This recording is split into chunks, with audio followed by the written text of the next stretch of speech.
Hello everyone and welcome back to the channel. I am your host Adam Hancock once again, and in today's video, like the title suggests, I'm going to make the argument for the #1 overall best place if you had to pick only one to live in the entire state of Florida going into 2024. Because what you need is the perfect recipe of sorts. You need everything that makes Florida special. You need the coast. You got to work out the real estate. How are the schools? What's development look like over the next couple of years? Where if someone forced you to put your flag in one piece of land, how do you know the best one to pick? I'm going to make that argument today. I really hope you enjoyed the video. Beyond that, I just released my 2024 Sarasota Manatee County relocation guide. It's a digital guide, and it includes my favorite neighborhoods, my favorite new construction neighborhoods, my favorite restaurants, things to do, and a lot more. So please check that out before you go as well. And without further ado, let's hop in. Okay, so we're talking Venice, Florida on this list, and it might be surprising to many folks. I would admit in the past, I don't think it had the staying power to stand alone like this. But I'm going to make the argument it does now, and it's especially going to in the next couple of years. So if I'm making like a perfect witch's brew of sorts, that are the 5 things that are the most important if I had to pick one spot, coastal proximity is going to be the first one I'm going to mention, because we're talking Florida. You're not moving to Florida to be landlocked, and there's a lot of water to choose from, but you still move there, at least in part, to have all the benefits of the Florida lifestyle, which the coast is a big element of that. And if you're going to start about like, okay, yeah, I get the coast, but there's a lot of coast, then it starts usually with Atlantic coast versus Gulf Coast versus Panhandle. 3 very different markets, you know? And the Gulf Coast wins out to me for a couple different reasons. One, I like the water better. I like the beaches better. It's calmer. It's benefited a lot because it's in the nook of the gun of Florida as far as hurricane history and whatever you want to make of that. But also it's central.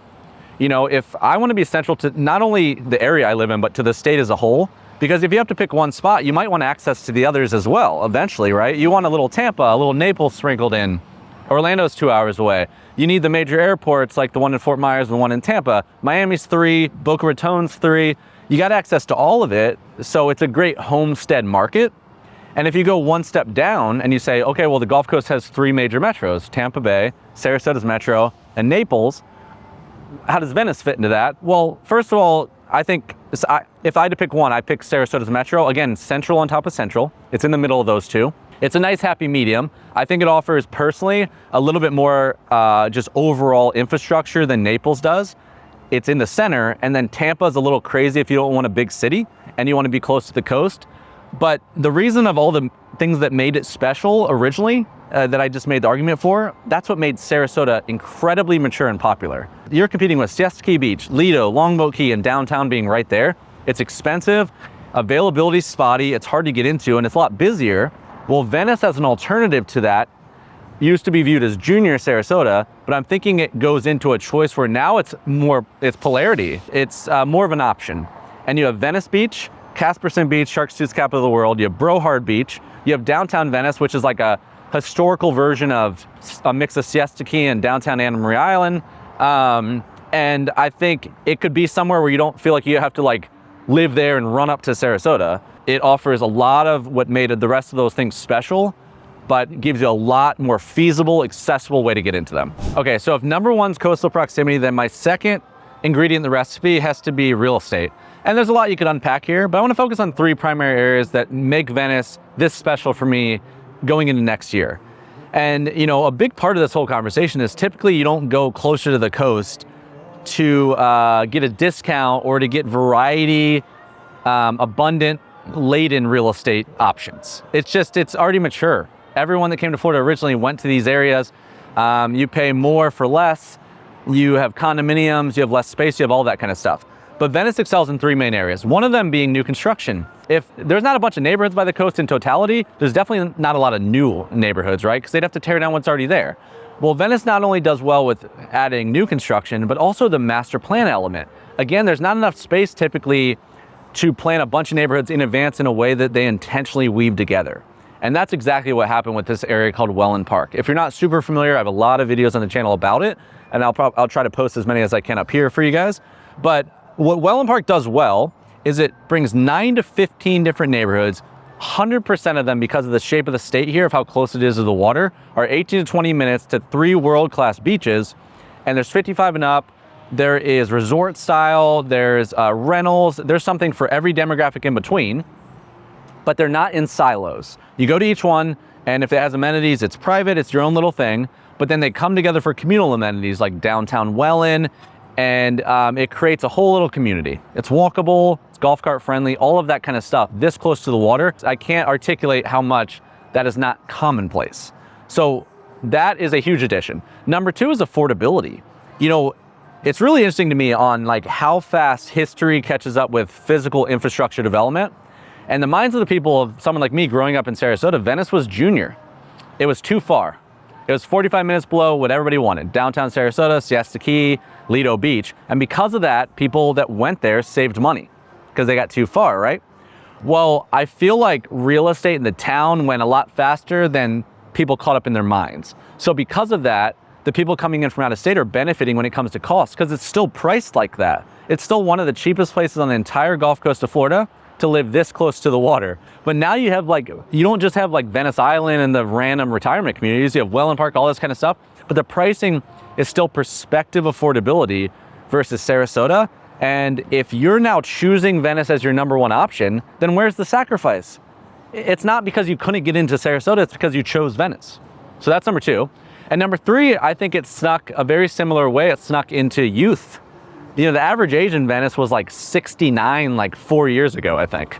But because of the communities they're building and because of the affordability mixed with them trying to heavily target empty nesters, they accidentally built a lot of homes that were also a really nice fit for younger people. Because Sarasota was so expensive that if you had a family, they were trying to build these homes that empty nesters were exiting from.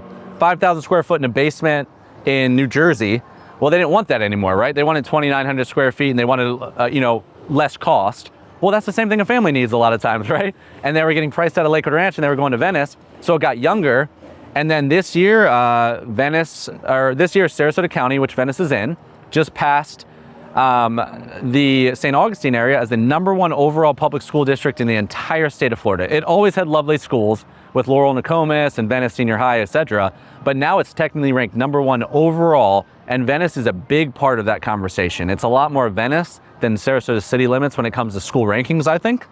So those three, I think, make real estate real dangerous for Venice in 2024. Okay, my third ingredient is just a broad brush of lifestyle. What Venice has always done well is it had the beaches, like I mentioned, so you had the coast there and a more docile version. Downtown Venice is charming and quaint, and it always did outdoor recreation well. Oscar Shore Park, Legacy Trails, great if you're into road biking, that kind of thing. But it was missing some major pieces you'd probably want in a town that you didn't want to leave all the time when it comes to industry. And I think it's done a couple things that are making it less compelling to need to leave to run to Sarasota for stuff. One of those is that downtown Welland district, the downtown outside the master plan I mentioned. It's new, it adds shops, boutiques, restaurants it didn't already have. There's a kayak put in, there's lakes, there's walking trails. But surrounding that whole district too, right along Tamiami Trail, is new shopping centers as well. So you have the normal restaurants and brew pubs and stuff that are coming in there. And it just gives you more overall than just a Publix in every corner. You're also getting a Costco in that same area. So again, like this is not for everybody, but those big box retailers are important for the total demographic. And I've heard they're even adding a Crystal Water Lagoon in North Venice. And that North Venice and Nokomis area I've mentioned on previous videos is really gonna be a full-on like Palmer Ranch type of area in totality eventually. So there's gonna be a lot that comes with that weaving into all the new construction they're doing there. And everyone in Venice is gonna have access to that whole area going north to south, which is almost gonna give you a mini Sarasota to your north. And I would say the big thing you're probably missing beyond having the new and enjoying all the stuff that already existed is probably just that luxury mall element, like the University Town Center kind of stuff. I don't think Venice is bringing one of those, at least not that I've heard of, but also I think it's a dying art. I think what everybody wants, the mall concept's kind of antiquated anyway. And more than that, I think Venice is a choice. I'm seeing people really intentionally choose to want to live in a more, safe, less populous, quaint coastal environment, but still need everything you need in your day-to-day life. They don't want to sacrifice living on a fringe and being like on a barrier island on the beach. And in Venice, I feel like the happy medium that's coming into 2024 is going to be compelling. Okay, and the fourth and final thing I want to mention for this video, which if we're just playing devil's advocate, being fully transparent here, probably one of the biggest vulnerabilities to this argument in general is economic and work infrastructure. No one's really moving to Sarasota or Naples for work first. And the problem with that is, what else do you do, right? And this is about nothing being perfect. It's picking, if you had to pick one, what's the best option? And the only real alternative to Venice when it comes to work infrastructure would be Tampa Bay, because it gives you most of the things I argued in this video, but it gives you a much larger hub of a metro. And you have Pinellas County, which is like the Venice of Tampa Bay. But in my mind, you're gonna fall really far when it comes to real estate and all those other things I talked about. You do get coastal proximity, but not in the same way. And Clearwater and Treasure Island and Madeira Beach and all that is not Venice or Siesta Key. So there's give and take there, but if you need that, you can replicate a lot of this argument in that metro. But I would say that the reason that Venice is able to be, even in this conversation today, where no way it would have been in the past, is the way work's changed. You know, the advent of work from home and people changing the balance of their lifestyle, it makes you actually be able to say, wait, can I live in a coastal beach town, in a quiet town? Which again, the reason that it doesn't excel in economics when it comes to jobs is because it's lifestyle first, work second. It's that kind of market. The money that came in here originally isn't from money that was also made there, which makes the town amazing because you don't have work commutes, you don't have minutia and a bunch of nonsense, because your downtown is not based on people running into work at it. It's based on hospitality, them coming to enjoy it. So if you can work from home or balance however that works for you in this kind of town, that is an option that I saw emerge in the last 3 years that did not exist. It was not an option. You had to wait until you were 65 to do it. So even if I've even seen people come to town and just reinvent themselves mid 40s, early 50s and say, what are the markets that do well here? Well, they're based on net migration. It's real estate, it's insurance, it's financial services, and hospitality in general. So whatever route you go, just to be all fair with it, I would say that I still choose the Gulf Coast. If you can live the Venice lifestyle, the Sarasota lifestyle, I think it would probably win out. But if you can't, Tampa is an interesting way to solve it. And I also have a separate YouTube channel on Tampa if you want to check that out. It's focused just there. But that would be how I'd round out the whole conversation. All right, my friends, that's a wrap for today's video. Really hope you enjoyed it. If you did and you're not subscribed to the channel, please consider doing that. Sarasota, economics, a lot of stuff going on in this channel. Beyond this, I have a couple more things I've recently launched. Tampa Bay, Florida relocation guide, YouTube channel specifically, a new construction guide specific to that would be complementary to this channel. If you want to subscribe to all three, they're going to be a little different, posts on different days, all that kind of thing. If you are in the market or getting back into the Florida real estate market, buying, selling, and or investing in the entire state of Florida, please consider reaching out to the Sunshine State Company. That's the brokerage that I own. It's full scale, everything you would need. We have a really unique team, and we would love to provide you value in any way that made sense. Thank you guys so much for watching today's video, and we'll see you on the next one.